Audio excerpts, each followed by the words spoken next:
Yo, what's good, everybody? It's your boy JCG. Welcome back to the lounge. So, we got another movie review today. Superman 2025 by James Gunn. I saw the movie last night, and yeah, let's discuss the good, the bad, and the ugly because I actually got quite good things to say about this movie. Some bad things as well too, but it's kind of complicated going into this review because I don't want to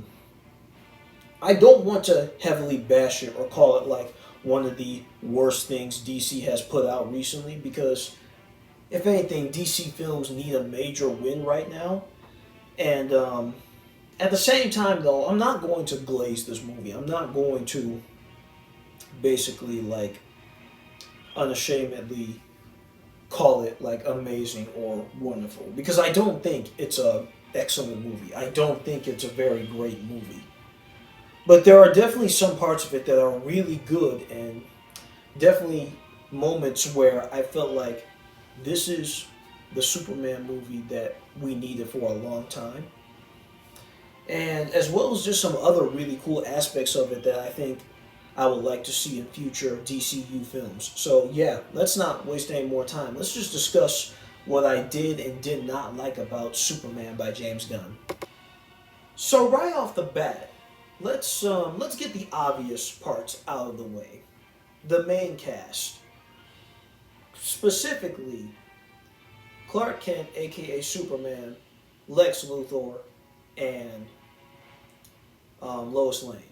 The big three of this movie, essentially. David Corenswet as Superman, Clark Kent. Excellent casting.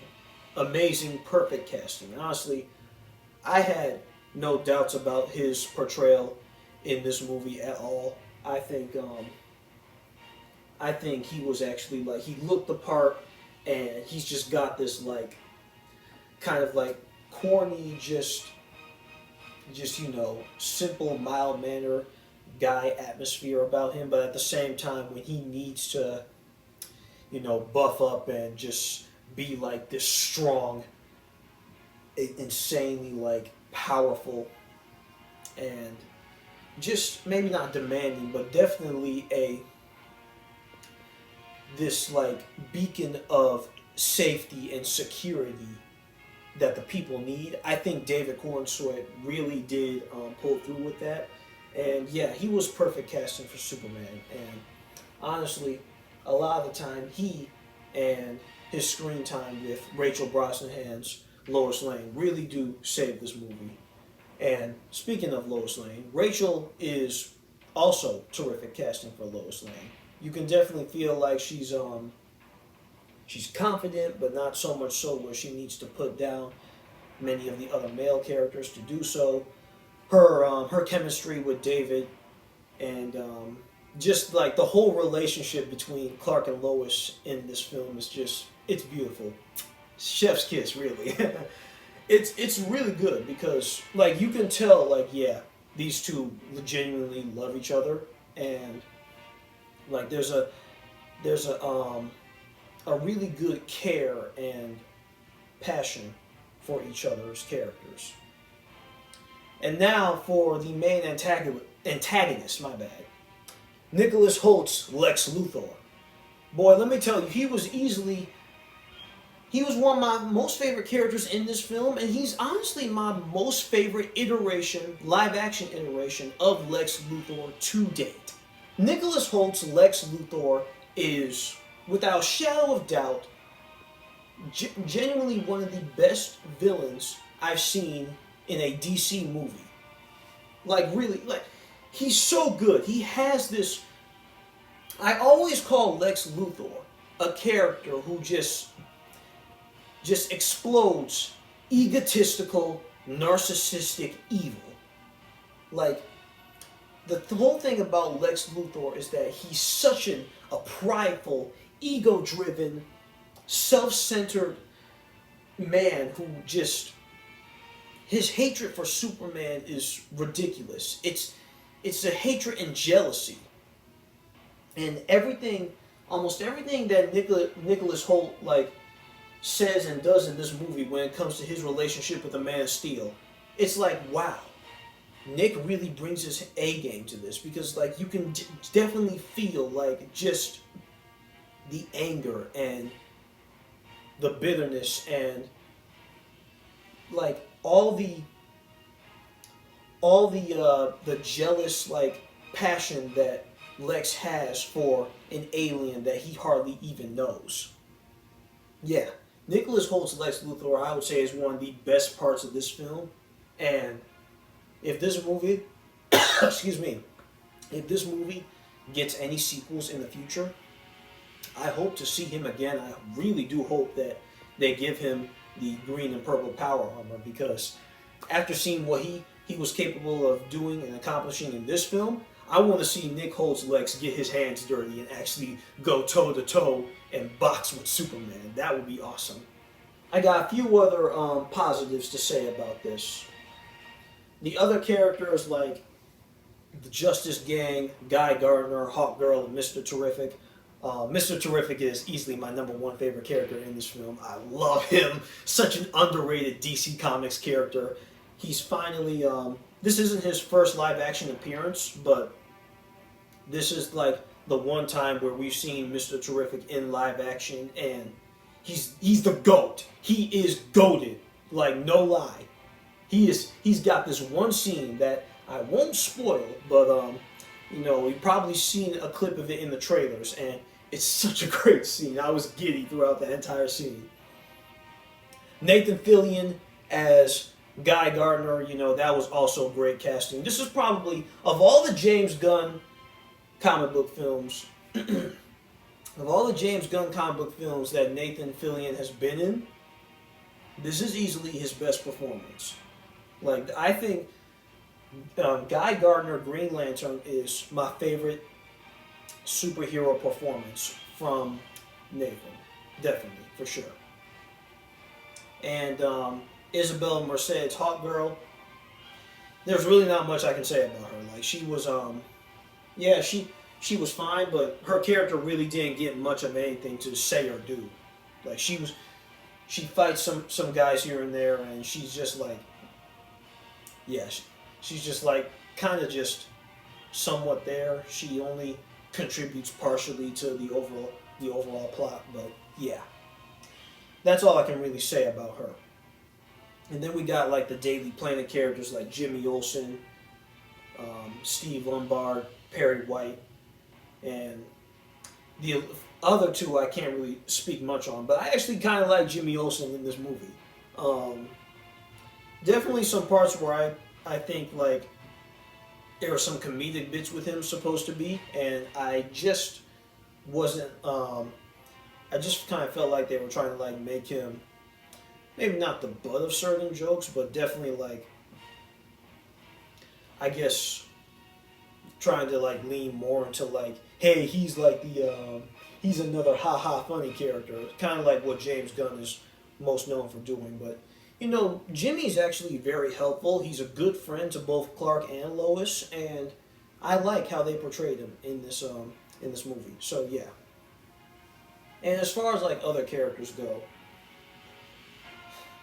I guess the only other one I would say that I really liked was Metamorpho. Like, I wasn't sure about Metamorpho, but now I think about it, he's probably the only other, I guess, Justice League character who I would say is like a good inclusion in this story, because the guy who plays him is really good at playing the part, and he does get some time to shine near the end of the movie. So yeah, hope to see him again soon. One last positive I have for this movie, and then I'm going to go on to the negatives. There's this one scene that also, like, we get glimpses of it in the trailers between Clark and his Earth father, Pa Kent.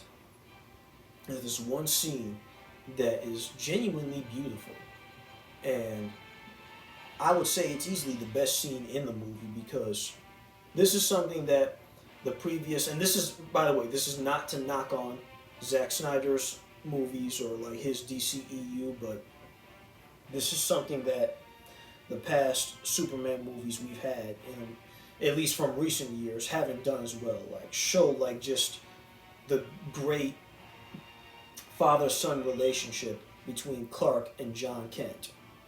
And the scene that I'm referring to, which, like I say, we saw in the trailers, it's just, it's wonderful, man. It's like, it shows that there is humanity in Superman. There is humanity in Kal-El, Clark, because he was raised what it means to be a caring, kind, compassionate human by John and Martha Kent. And it really just, I love how much this movie likes to delve into important aspects about family and lineage, which, by the way, we will touch on that in the later half of this video, so be prepared for that. But yeah, the movie is just like,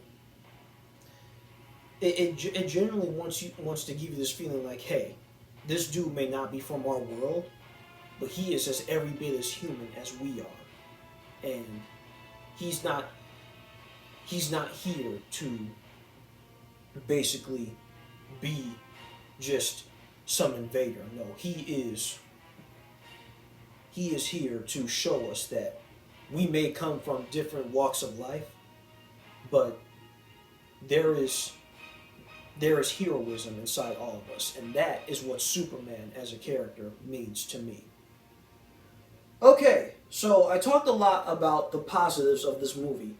Now it's time to get into the things I did not like. And honestly, looking back on those moments, for the record, I only seen the movie once, alright? So, looking back on those moments, it kind of brings my score down just a little bit, because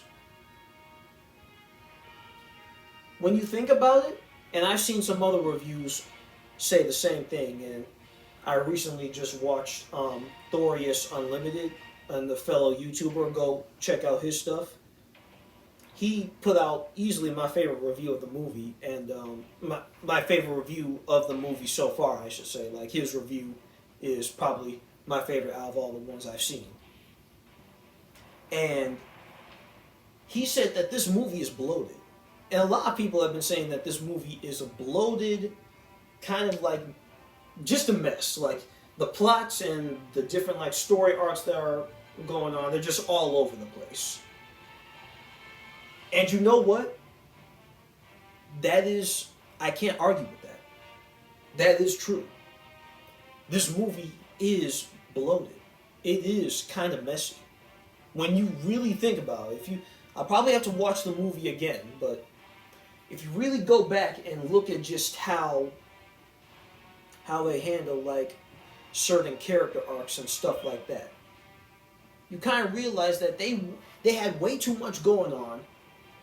I think James was trying to put too many eggs in one basket here, and that especially was the case with introducing characters like Green Lantern, like Mr. Terrific, like Hawkgirl, like, even though I like his inclusion, Metamorpho, you can tell that James really did want to, like, kickstart a new DC cinematic universe, but at the same time, this needed to be a great Superman movie in its own right. And we get some good Superman stuff.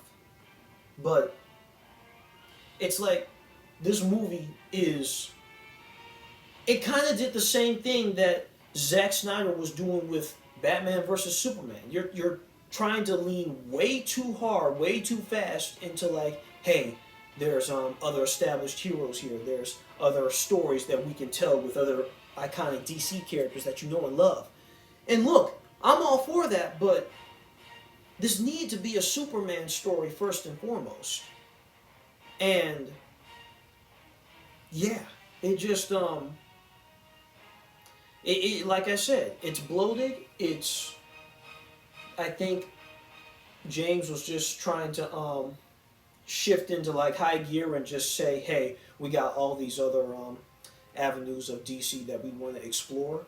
And again, I want to be excited for that, genuinely. But I think it kind of hurts this film in a way because you can tell that the plot isn't cohesive as it needs to be, as it needed to be. And that kind of does bring my score down a little bit.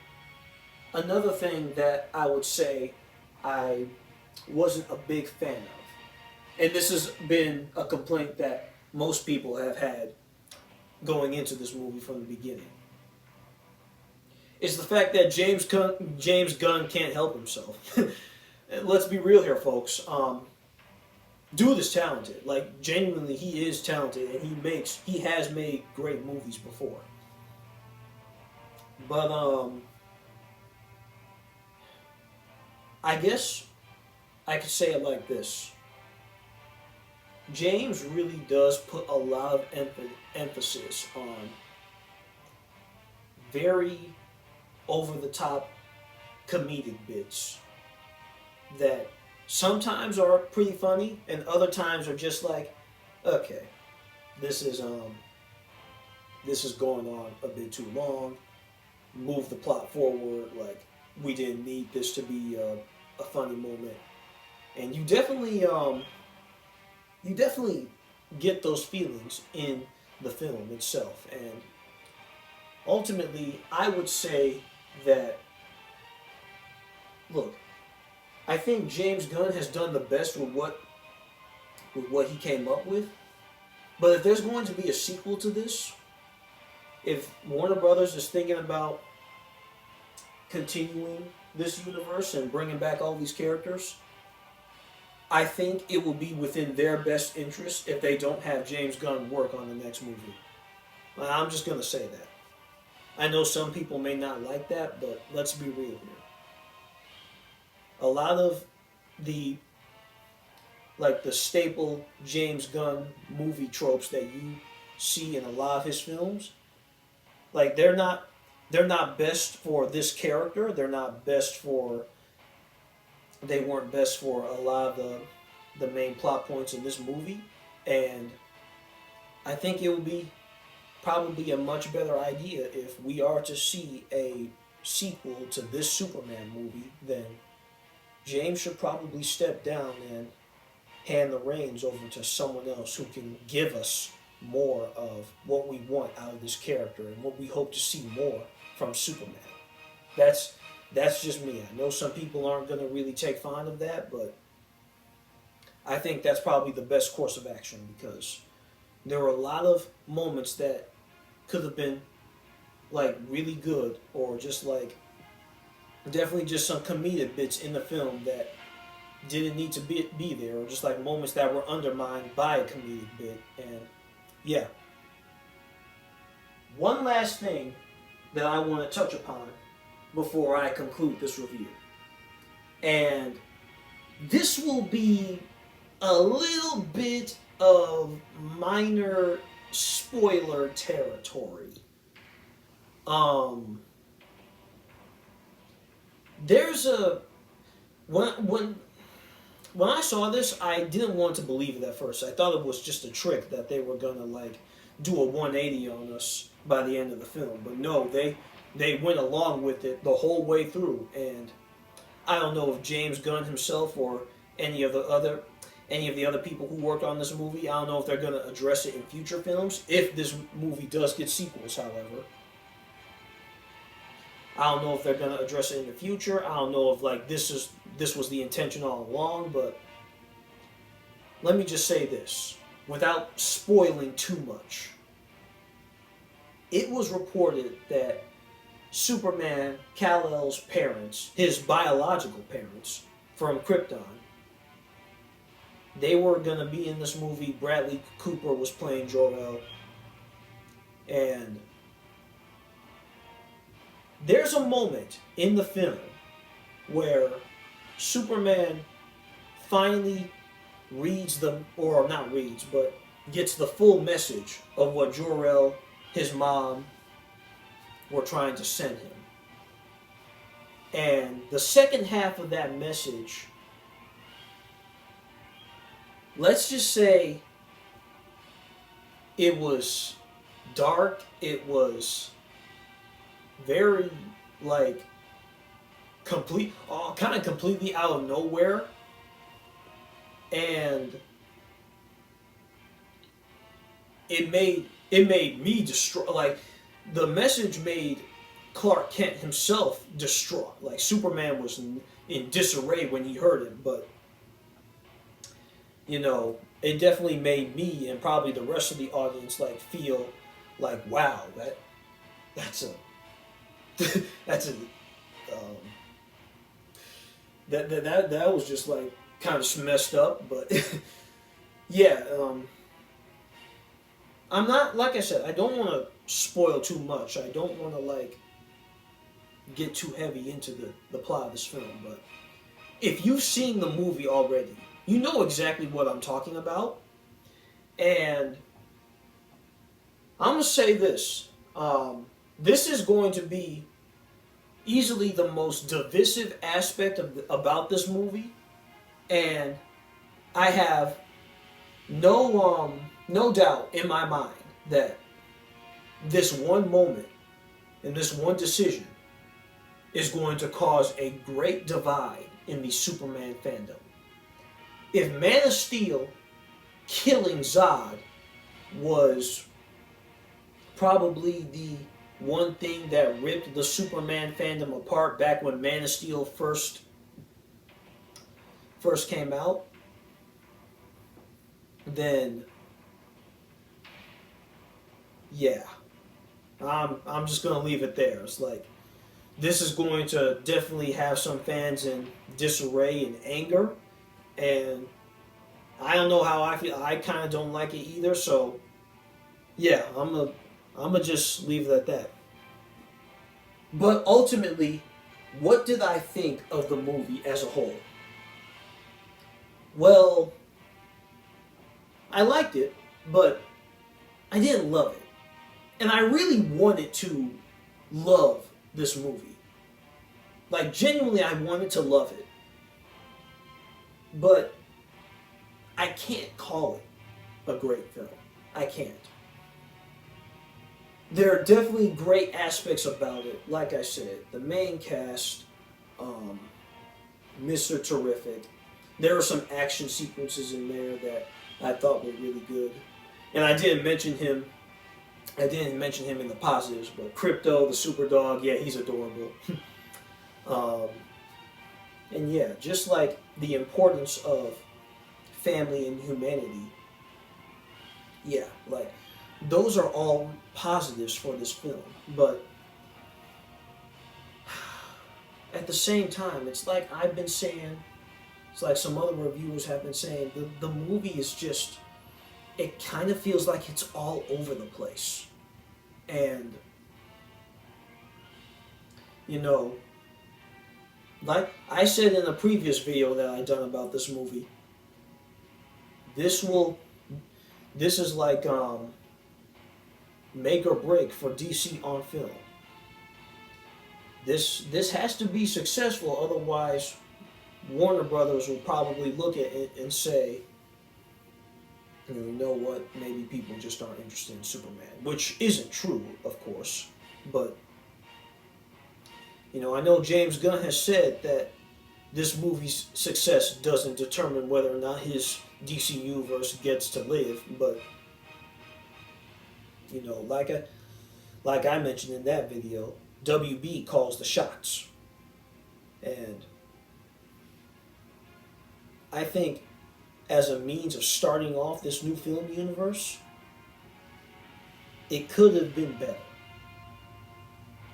That's not to say that I dislike the film or I just I think like they did such a horrible job with it, but